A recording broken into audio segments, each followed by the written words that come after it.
Hello friends, welcome to my channel. आज का हमारा टॉपिक है एंटीकोलिनर्जिक ड्रग्स। तो चलिए देखते हैं क्या है ये। इसका पहले इंट्रोडक्शन देख लेते हैं। Drugs which block the effects of acetylcholine on muscarinic receptors are known as anticholinergics और पैरासिम्पैथोलाइटिक ड्रग्स। जो ड्रग एसिटाइल कोलिन का इफेक्ट मस्कैरिनिक रिसेप्टर पर ब्लॉक करता है उसे हम एंटीकोलिनर्जिक ड्रग्स बोलेंगे या फिर पैरासिम्पैथोलाइटिक ड्रग्स बोलेंगे। ठीक है। Drugs that block the effects of acetylcholine on nicotinic receptors at ganglia are known as ganglion blocking drugs. जो ड्रग्स एसिटाइल कोलिन का इफेक्ट जो है निकोटिनिक रिसेप्टर गैंग्लिया पर ब्लॉक करता है उसे हम बोलेंगे गैंग्लियन ब्लॉकिंग ड्रग्स। ठीक है। फिर तीसरा है drug that blocks the effects of acetylcholine on nicotinic receptor of skeletal muscle और neuromuscular junction are known as neuromuscular blocking agents और स्केलेटल मसल रिलैक्सेंट। ऐसे ड्रग्स जो एसिटाइल कोलिन का इफेक्ट जो है निकोटिनिक रिसेप्टर का skeletal muscle पे या फिर न्यूरोमस्कुलर जंक्शन पे ब्लॉक करता है, ऐसे ड्रग्स को हम बोलेंगे न्यूरोमस्कुलर ब्लॉकिंग एजेंट्स और स्केलेटल मसल रिलैक्सेंट्स। ठीक है। तो चलिए देखते हैं एंटीकोलिनर्जिक्स पैरासिम्पैथोलाइटिक्स क्या है, इसका क्लासिफिकेशन देख लेते हैं। Anticholinergics block cholinergic receptors. Muscarinic receptors कौन से हैं, इसको हम बोलेंगे मस्कैरिनिक रिसेप्टर ब्लॉकर और एंटागोनिस्ट। कौन से मस्कैरिनिक रिसेप्टर्स है हमने पहले भी देखे थे, M1, M2, M3, M4 and M5। इसका एग्जाम्पल है एट्रोपिन और स्कोपोलामाइन। फिर निकोटिनिक रिसेप्टर्स ब्लॉकिंग है एजेंट्स या फिर एंटागोनिस्ट बोलेंगे हम इसको। ऑटोनोमिक गैंग्लिया पर जो ब्लॉक करता है उसके एग्जाम्पल्स है ट्राइमिथाफन एंड हेक्सामिथोनियम। और जो न्यूरोमस्कुलर जंक्शन पर ब्लॉक करेगा ऐसे ड्रग्स के नाम है डी ट्यूबोक्यूरेरिन एंड पैनक्यूरोनियम। ठीक है। तो चलिए अभी हम क्लासिफिकेशन देखते हैं एंटी मस्कैरिनिक एजेंट्स का। ठीक है। Anti muscarinic agents are classified into 3 types, natural, semi synthetic and synthetic. ठीक है। फिर नेचुरल के एग्जाम्पल्स है अल्केलॉइड्स, उसके अल्केलॉइड्स रहते हैं नेचुरल। एग्जाम्पल है उसके एट्रोपिन, हायोसिन और स्कोपोलामाइन। ठीक है। फिर सेमी सिंथेटिक है, एट्रोपिन के डेरिवेटिव्स रहते हैं, क्या है atropine methonitrate, homatropine, ipratropium bromide and tiotropium bromide. ठीक है। फिर सिंथेटिक में बहुत सारे क्लिनिकल यूटिलिटी के इससे उसका क्लासिफिकेशन हुआ है। अगर वो मीडियाट्रिक में यूज होते हैं तो ऐसे ड्रग्स के एग्जांपल्स है साइक्लोपेंटोलेट, ट्रोपिकामाइड, यू एट्रोपिन। ठीक है। फिर एंटीस्पाज्मोडिक्स एंड एंटीसिक्रेटरी, इसके एग्जांपल्स है प्रोपेथेलिन, डाइसाइक्लोमिन, ऑक्सीफेनोनियम, ग्लाइकोपाइरोलेट, पायरेंजेपिन, टेलेंजेपिन, क्लिडिनियम, पिपेंजोलेट एंड वेलाथीमेट। ठीक है। फिर देखते हैं थर्ड जो क्लासिफिकेशन है उसका सिंथेटिक में सेंट्रली एक्टिंग एंटीकोलिनर्जिक और एंटी पार्किंसोनियम। जो एंटी पार्किंसन डिजीज पर काम करते हैं उनके एग्जांपल्स है बेंजेक्सोल, ट्राइहेक्सफेनिडिल, बेंजट्रोपिन और बाइपेरिडिन। ठीक है। फिर वासिको सिलेक्टिव ड्रग्स है, इसमें एग्जांपल्स है ऑक्सीब्यूटिनिन, फ्लेवोक्सेट, रोटेरोडिन। ठीक है। और मिसलेनियस है group of drugs having anti muscarinic actions, tricyclic antidepressants like phenothiazines, antihistaminics and disopyramide. तो फ्रेंड्स ये सब जो मैंने अभी बताए ये सब सिंथेटिक एंटी मस्कैरिनिक एजेंट्स है। ठीक है। अभी हम इनका मैकेनिज्म ऑफ एक्शन देख लेते। मैकेनिज्म ऑफ एक्शन क्या है, atropine and it's semi synthetic and synthetic derivatives block and cholinergic receptors selectively और नॉन सिलेक्टिवली। सिलेक्टिवली भी ब्लॉक कर सकते हैं, नॉन सिलेक्टिवली भी ब्लॉक कर सकते हैं। They compete for acetylcholine at muscarinic receptor are called as competitive antagonist. जो कम्पीट करेंगे मस्कैरिनिक रिसेप्टर पर एसिटाइलकोलिन से, उससे बोलेंगे competitive antagonist. The antagonism is reversed by increasing concentration of agonist. एक इसका ही एंटागोनिस्ट का हम एक्शन रिवर्स भी कर सकते हैं अगर हम अगोनिस्ट का कॉन्सेंट्रेशन इंक्रीज कर देते हैं। ठीक है। Atropine and scopolamine are non selective है ये। Block all sub types of muscarinic receptors M1 to M5, सभी रिसेप्टर्स को मस्कैरिनिक रिसेप्टर को ब्लॉक करते हैं। फिर प्रोसेस ऑफ कॉम्पिटेटिव एंटागोनिज्म, कैसे प्रोसेस है देखते हैं। हमने अगर एट्रोपिन दिया सेमी सिंथेटिक या फिर सिंथेटिक डेरिवेटिव दिए एट्रोपिन के, तो ये क्या करेंगे, ऑक्यूपाई मस्कैरिनिक रिसेप्टर पर जाकर बैठ जाएंगे, इसकी ऑक्यूपाई कर लेंगे जगह, और फिर क्या करेंगे, prevent action of acetylcholine at muscarinic receptor. जो एसिटाइलकोलिन है उसका एक्शन प्रिवेंट करेंगे। फिर क्या होगा, anti muscarinic action, antagonist to muscarinic receptor. ठीक है, एंटी मस्कैरिनिक एक्शन शो करेंगे। फिर उसके बाद अगर हमने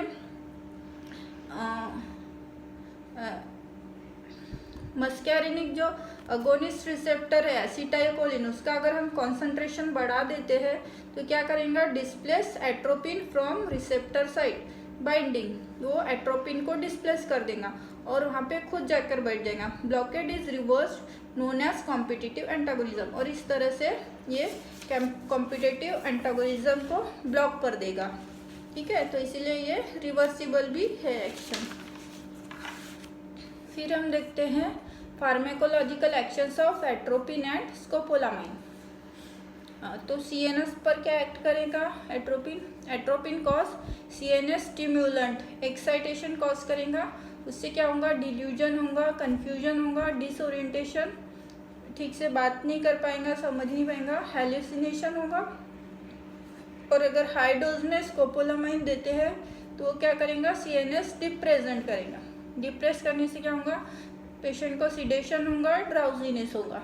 ठीक है, अगर आई पे क्या इफेक्ट होगा, on local instillation as drop और ऑइंटमेंट के इसमें देते हैं तो आई पर क्या इफेक्ट शो करेगा, डायलेटेशन ऑफ प्यूपिल को डायलेट कर देगा, ये मिड्रियासिस करेगा। ठीक है, लाइट रिफ्लेक्स अब्सेंट रहेगा, साइक्लोप्लीजिया और पैरालिसिस ऑफ अकोमोडेशन होगा फॉर 7 to 10 days, 7 से 10 दिन के लिए पैरालिसिस हो सकता है, साइक्लोप्लीजिया हो सकता है, आई में फोटोफोबिया हो सकता है, लाइट से उसे डर लगेगा, blurring of near vision blood दिखेगा, पास का उसको दिखेगा ही नहीं, ब्लड दिखेगा, बिल्कुल धुंधला दिखेगा, और इंट्राऑक्यूलर प्रेशर जो है इंक्रीज हो जाएगा, और प्रेसिपिटेट ग्लोकोमा को प्रेसिपिटेट कर सकता है, बढ़ा सकता है। तो ये ग्लोकोमा के पेशेंट में भी कॉन्ट्रा इंडिकेटेड है। फिर CVS पर देखते हैं, कार्डियोवास्कुलर सिस्टम पर क्या इफेक्ट रहेगा एट्रोपिन और स्कोपोलामाइन का। हार्ट पे ब्लॉक, M2 रिसेप्टर को ब्लॉक कर देगा इन SA नोड, उससे क्या होगा, इंक्रीज हार्ट रेट होगा, टैकीकार्डिया होगा। Facilitate AV conduction, shortens refractory period of AV node with short PR interval. BP पे क्या इफेक्ट होगा, at therapeutic dose no effect, कोई इफेक्ट शो नहीं करेगा, और अगर टॉक्सिक डोज देते हैं तो BP फॉल हो जाएगा। ठीक है, फिर एक्सोक्राइन ग्लैंड्स पे क्या इफेक्ट शो करेगा, सिक्रीशन, M3 रिसेप्टर पर काम करता है, रिड्यूसेस ऑल सिक्रीशन, सभी सिक्रीशन रिड्यूस कर देगा सिर्फ मिल्क को छोड़ के, from lacrimal, salivary, nasopharyngeal, tracheobronchial, sweat, decrease salivary secretion cause dryness of mouth, difficulty in swallowing, gastric acid secretion decreases, also pepsin and mucus secretion, no effect on intestinal pancreatic secretion bile। इसका effect सभी पर, सभी secretions कम कर देगा, सिर्फ intestinal, pancreatic और bile secretion और milk secretion पे इसका कोई इफेक्ट नहीं रहेगा। ठीक है, फिर विसरल स्मूथ मसल पे क्या काम करेगा, M3 रिसेप्टर काम करता है इस पे। इन GIT में क्या करेगा, रिलैक्स्ड कर देगा GIT, reduce tone, motility and peristaltic activity और मोटिलिटी जो है GIT की वो कम कर देगा। रिलीव स्पाज्म, स्पाज्म कम कर देगा। Spasmolytic effect, anti spasmotic effect की वजह से उससे क्या होगा, डिक्रीज टोन और motility plus decrease secretion leads to constipation. Secretion भी डिक्रीज हो जाएगा, मोटिलिटी भी डिक्रीज हो जाएंगी, तो अल्टीमेटली कॉन्स्टिपेशन होगा। और डिक्रीज गैस्ट्रिक एम्पटिंग, गैस्ट्रिक डेम्पटिंग भी बहुत स्लो हो जाएंगी, कम हो जाएगी। ठीक है। फिर ब्रोंकाई पे क्या इफेक्ट शो करेगा, ब्रोंकोडायलेटेशन करेगा। Useful in patient with bronchial asthma COPD, bronchodilatation करेगा, इसलिए ये ब्रोंकियल अस्थमा और COPD के पेशेंट में यूजफुल है। फिर जेनाइटो यूरिनरी पे क्या दिखेगा, ureter reflex relax, urinary bladder relax causing urinary retention specially in elderly male having BPH। Ureter और यूरिनरी ब्लैडर को रिलैक्स करेगा और यूरिनरी रिटेंशन कॉज करेगा। मेनली जो एल्डरली पेशेंट है जिनमें BPH है, बिनाइन प्रोस्टेटिक हाइपोट्रोफी, उनमें ज़्यादा ये रिटेंशन करेगा, इसलिए कॉन्ट्राइंडिकेटेड है BPH के पेशेंट में। फिर बिलियरी ट्रैक्ट पर क्या इफेक्ट शो करेगा, relaxation relieves biliary spasm, relax करेगा तो बिलियरी स्पाज्म को रिलीव करेगा। ठीक है। अगर हाई डोज में हम देते हैं तो क्या करेगा, increase body temperature due to inhibition of sweating plus stimulation of central temperature regulating centre at hypothalamus. Body temperature क्यों इंक्रीज होगा, क्योंकि स्वेटिंग जो है वो कम कर देगा, इनहिबिट कर देगा, और हाइपोथैलेमस में सेंट्रल टेम्परेचर रेगुलेटिंग सेंटर जो है उसको स्टिम्युलेट कर देगा, इसलिए बॉडी टेम्परेचर बढ़ेगा। एट्रोपिन फीवर भी बोल सकते हैं इसको, specially children is observe, children में देखने को मिलता है। कभी कभी चिल्ड्रन गलती से एट्रोपिन खा लेते हैं तो उनमें वो पॉइजनस जो सिम्टम्स आते हैं एट्रोपिन के, उसमें ये देखा जा सकता है।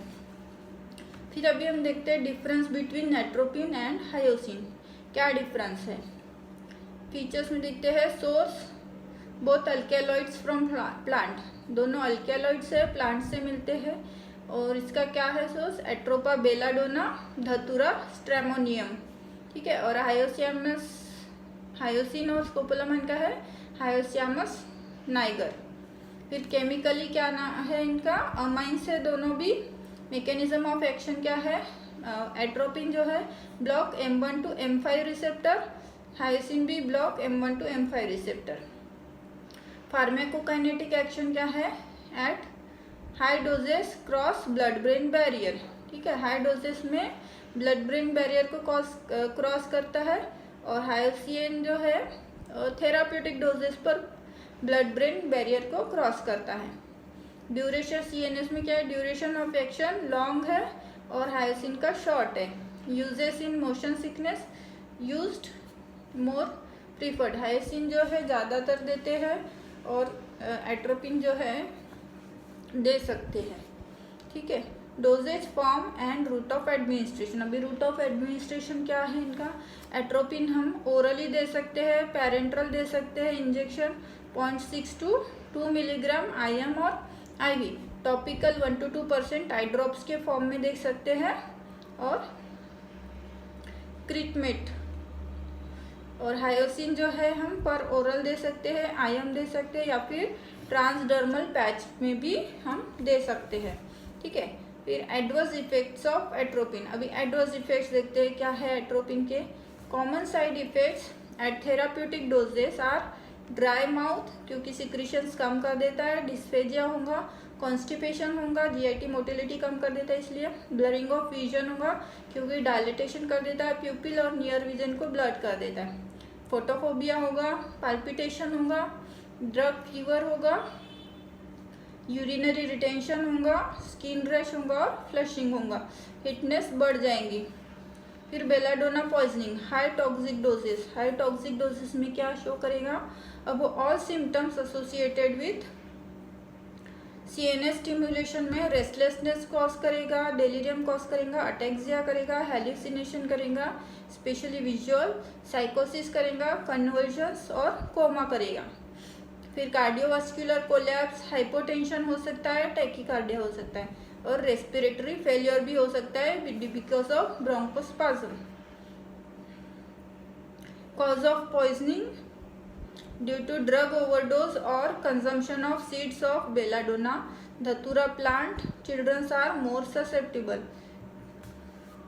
ठीक है, कॉज ऑफ पॉइजनिंग क्या होगा, ओवरडोज की वजह से हो सकता है या फिर बेलाडोना की सीड्स किसी ने कंज्यूम कर ली हो, जैसे कि बच्चे कर लेते कभी कभी खेलने में, तो उसमें पॉइजनिंग हो सकता है। ट्रीटमेंट क्या होगा, रिमूवल ऑफ पॉइजन। सबसे पहले तो रिमूव करेंगे पॉइजन को, ओरली कंज्यूम्ड, गैस्ट्रिक लवर्स देंगे विथ टैनिक एसिड। फिर patient kept in dark room, hyperthermia by cold sponging और ice bags, body temperature to lower body temperature. Drug of choice क्या रहेगा, फाइजोस्टिग्मिन। फाइजोस्टिग्मिन एंटीडोट है एट्रोपिन के लिए, 1 to 3 मिलीग्राम सबक्यूटेनियसली देंगे या फिर आईवी देंगे। Antagonize both central and peripheral actions of atropine. Neostigmine does not control central actions. ठीक है, इसलिए फाइजोस्टिग्मिन देंगे क्योंकि वो सेंट्रल और पेरिफेरल दोनों एक्शंस को कंट्रोल करता है।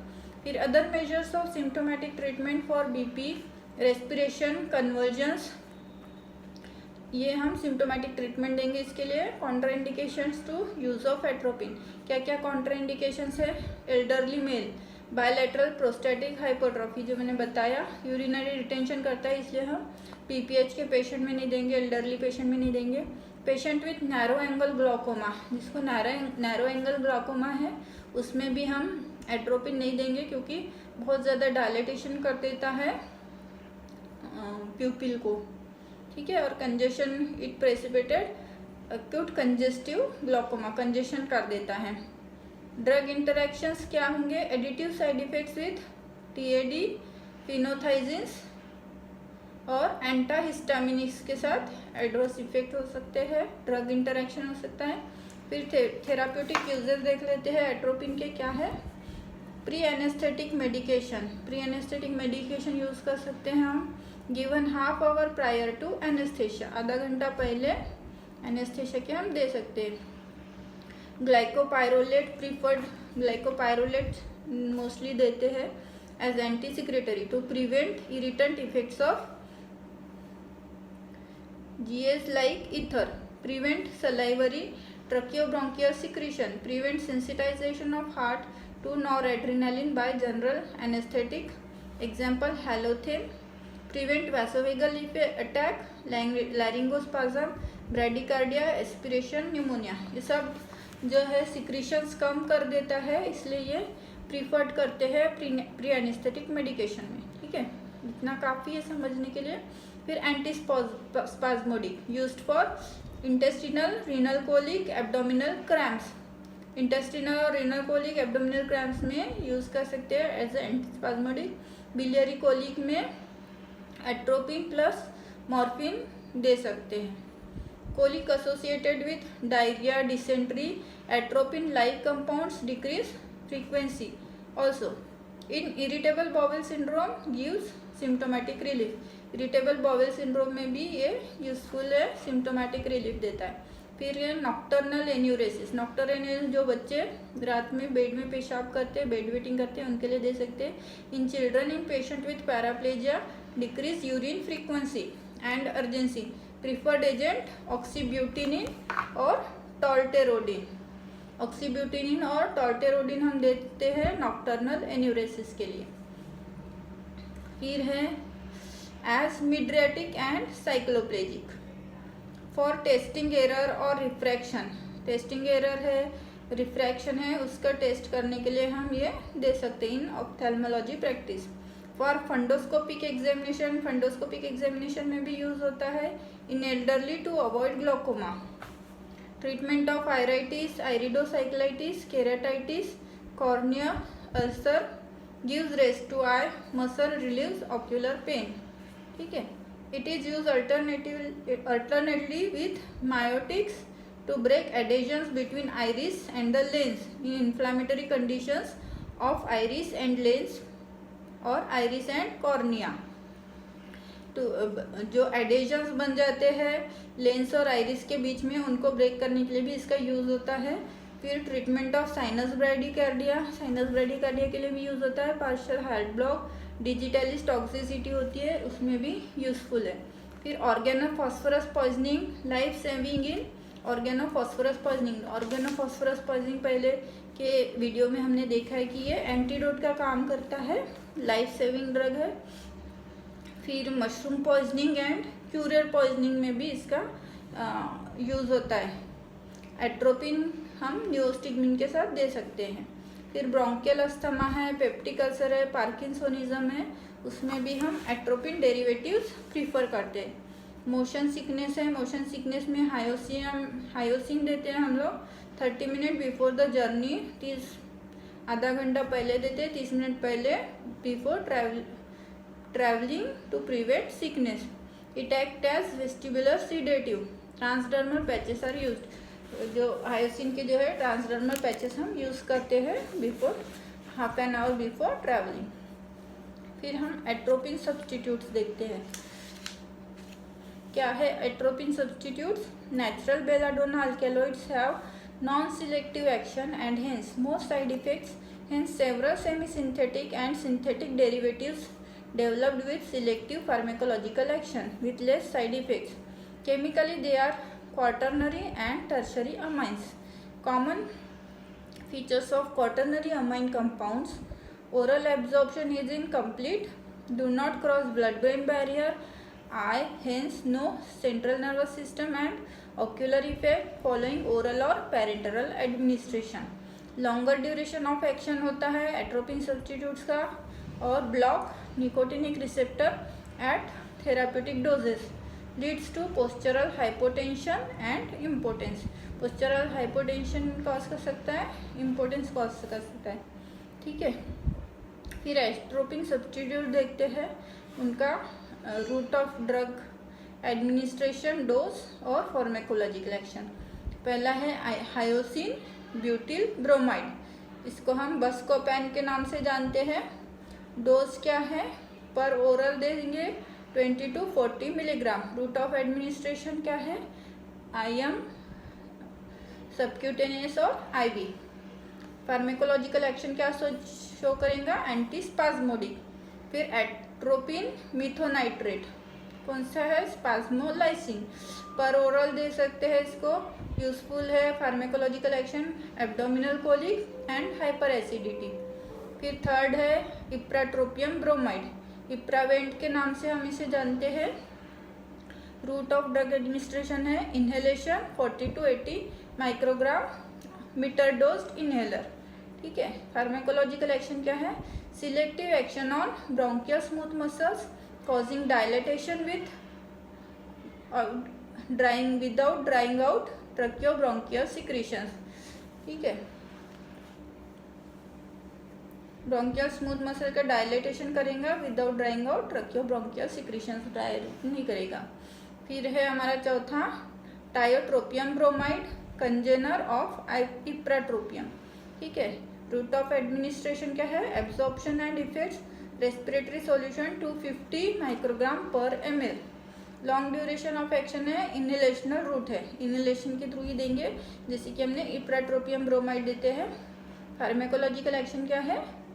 Don't suppress mucociliary clearance, slow onset of action, hence use for prophylaxis, poor absorptions when given orally. Duration of action है 4 to 6 आवर्स। यूज किस में होता है? COPD, bronchial asthma, peripheral rhinitis, can be given in combination with beta two agonist, ठीक है। फिर fifth है प्रोपेंथेलिन प्रोबेंथिन, कैसे देंगे? पर ओरल। किस में यूज होता है? Peptic ulcer, gastritis, anti secretory, antispasmodic, IBS और कोलिक। फिर नेक्स्ट ड्रग है हमारा ऑक्सीफेनोनियम। ऑक्सीफेनोनियम कैसे देंगे? पर ओरल देंगे, यूजफुल इन डिस्पेप्सिया। फिर है क्लिडिनियम, क्लिडिनियम भी हम पर ओरल देंगे और इसका यूज है in dyspepsia, anti secretory and anti spasmodic.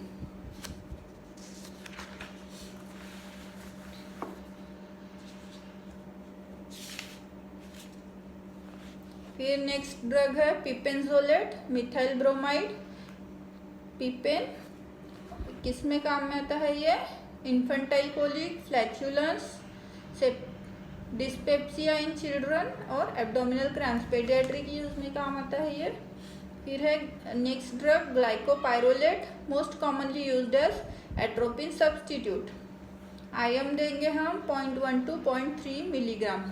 Potent है, रैपिडली एक्टिंग एंटी मस्कैरिनिक है, decreases salivary secretions, prevent aspiration pneumonia, laryngospasm and no CNS action, cause bronchodilatation. ये किस में यूज होता है? As a pre anaesthetic medication use होता है ग्लाइकोपाइरोलेट।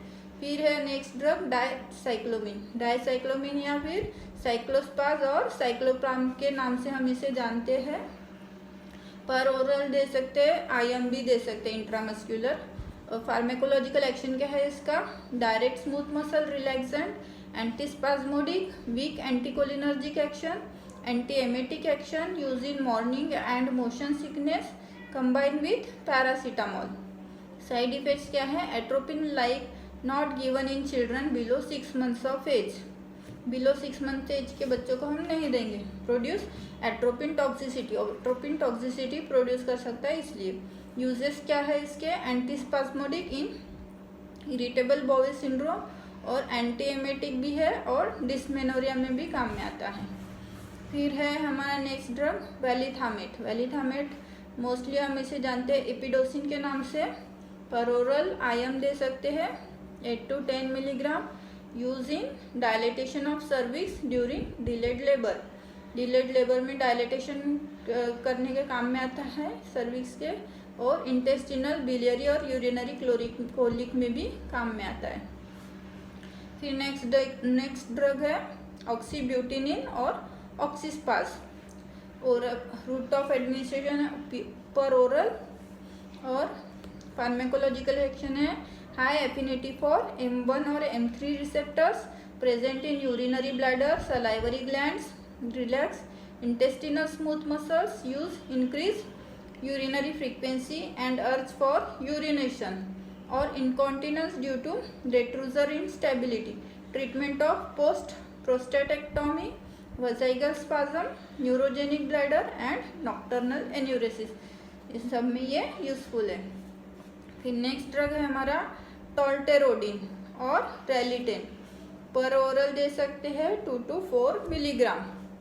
और फार्मेकोलॉजिकल एक्शन है selective M3 receptor action in urinary bladder, less antimuscarinic effect, use treatment of over active bladder causing frequency and urgency.